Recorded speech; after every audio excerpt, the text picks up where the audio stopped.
ได้มีการประกาศข่าวด่วนจากสื่อดัง Latin Times ค่ะว่าสปป.ลาวตอนนี้ขอเลื่อนการชำระหนี้ออกไป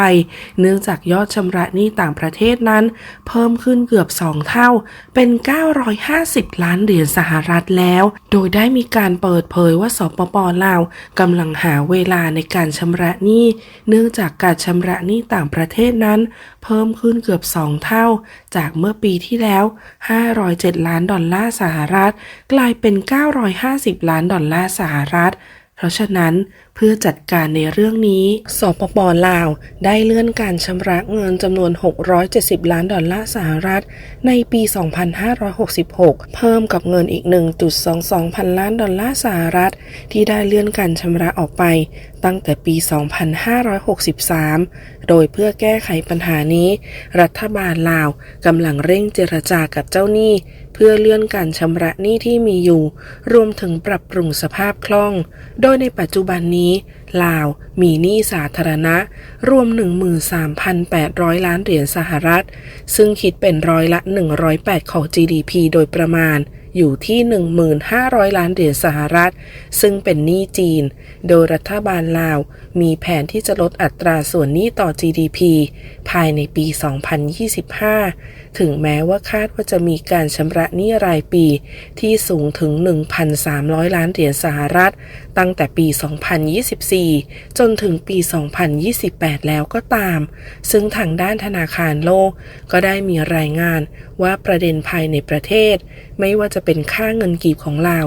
ที่ปัจจุบันได้อ่อนค่าลงอย่างมากทำให้สถานการณ์นั้นยิ่งเลวร้ายลงมากขึ้นโดยในปีที่ผ่านมาค่าเงินกีบอ่อนค่าลงร้อยละ 31เมื่อเปรียบเทียบกับสกุลดอลลาร์สหรัฐทำให้การชำระหนี้นั้นทำได้ยากมากยิ่งขึ้นเนื่องจากร้อยละ 59ของหนี้ทั้งหมดอยู่ในรูปสกุลเงินดอลลาร์สหรัฐโดยทางด้านธนาคารโลกก็ได้ระบุว่าการเลื่อนการชำระหนี้ให้กับจีนจะช่วยบรรเทาภาระหนี้บางส่วนในช่วงปี 2020 จนถึงปี 2023 แต่ว่าดอกเบี้ยและค่าชำระที่เหลือก็ยังคงคิดเป็นร้อยละ 5 ของ GDP ในปี 2023 โดยมีหลายคนมาร่วมแสดงความคิดเห็นนะคะบอกว่าในปัจจุบันนี้สถานะเครดิตของสปป.ลาวถูกจัดเป็นอยู่ในลำดับที่เป็นขยะตั้งแต่ปี 2020 แล้วแต่ว่าจีนก็ยังเสี่ยงให้สปป.ลาวยืมเงินอยู่ดอกเบี้ยไม่รู้ว่าคิดเท่าไหร่ตอนนี้ไม่ทราบว่ามีประเทศอื่นนอกจากประเทศจีนให้สปป.ลาวยืมเงินบ้างหรือไม่บางคอมเมนต์ค่ะใช้ชื่อว่าชานาบอกว่าแบบนี้คงจะต้องมีการขอปรับปรุงโครงสร้างหรือไม่ก็ต้องมีเบี้ยปรับและก็ต้องชำระเงินมากเป็น2เท่าอีกคอมเมนต์หนึ่งค่ะใช้ชื่อว่าเควินบอกว่าน่าเสียใจมากๆที่ต้องชำระหนี้เพิ่มเป็น2เท่าภายในระยะเวลาเพียง2ปีเท่านั้น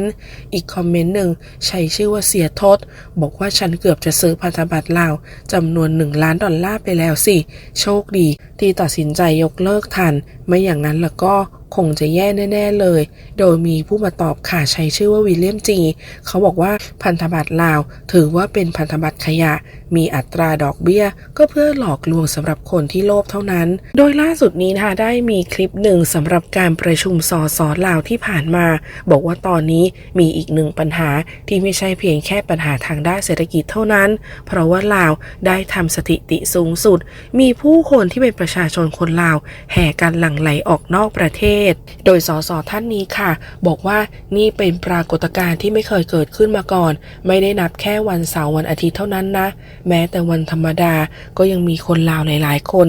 แห่พากันข้ามแดนไปประเทศใกล้เคียงและอีกปัญหาหนึ่งตอนนี้ที่คนลาวหลายๆคนต่างพากันออกมาพูดนั่นก็คือปัญหาราคาสินค้าแพงการควบคุมราคาสินค้าในประเทศนั้นตอนนี้ไม่มีการควบคุมเลยราคาสินค้าก็ควบคุมไม่ได้อัตราเงินเฟ้อก็ควบคุมไม่ได้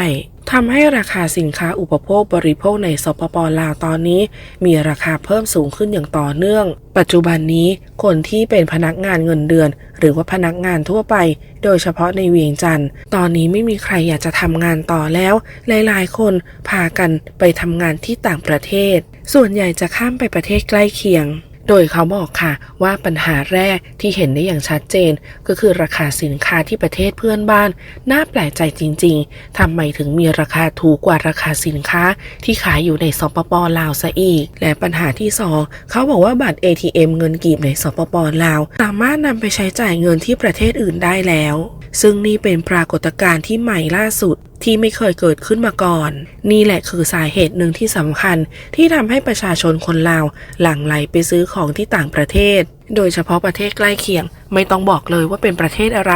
ยกตัวอย่างสินค้าที่ขายในประเทศใกล้เคียงขายราคา100 บาทแต่พอมาขายที่สปป.ลาวสินค้าชนิดเดียวกันบางคนก็ขาย120บางคนก็ขาย130ในเมื่อเป็นแบบนี้แล้วคงจะไม่มีใครอยากจะทนจ่ายของแพงจริงๆแล้วภาครัฐควรที่จะมีการควบคุมราคาสินค้าหรือว่าอย่างน้อยก็ควรจะมีการกำหนดว่าควรจะขายได้ในราคาที่แพงมากแค่ไหนไม่ใช่ปล่อยให้กำหนดราคาเท่าไหร่ก็ได้แล้วก็จะเป็นไปได้ไหม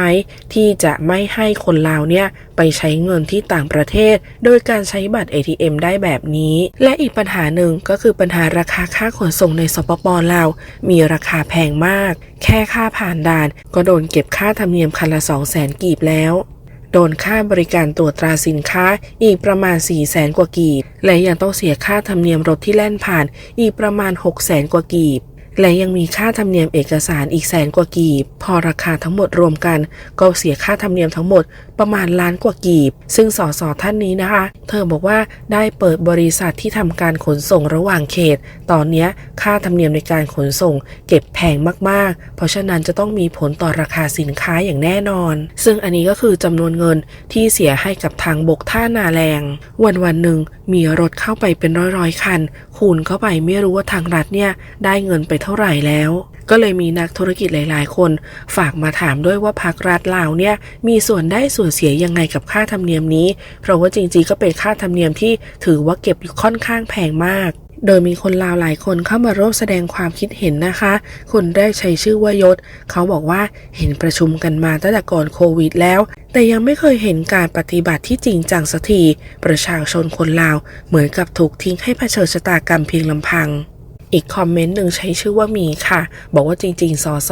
น่าจะระบุมาเลยว่าประเทศใกล้เคียงเนี่ยคือประเทศอะไร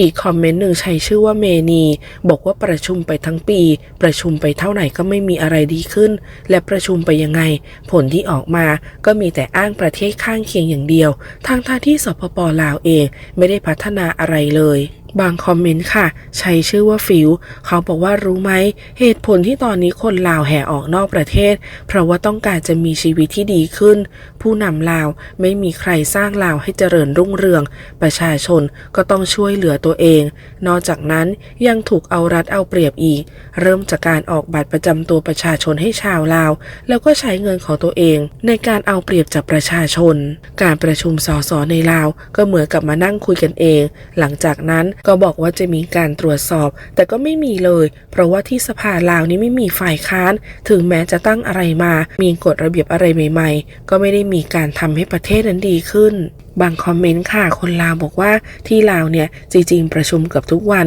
เหมือนกับมาเล่าสู่กันฟังอยู่บ้านและไม่มีเพื่อนคุยนั่นแหละคือการประชุมของรัฐลาว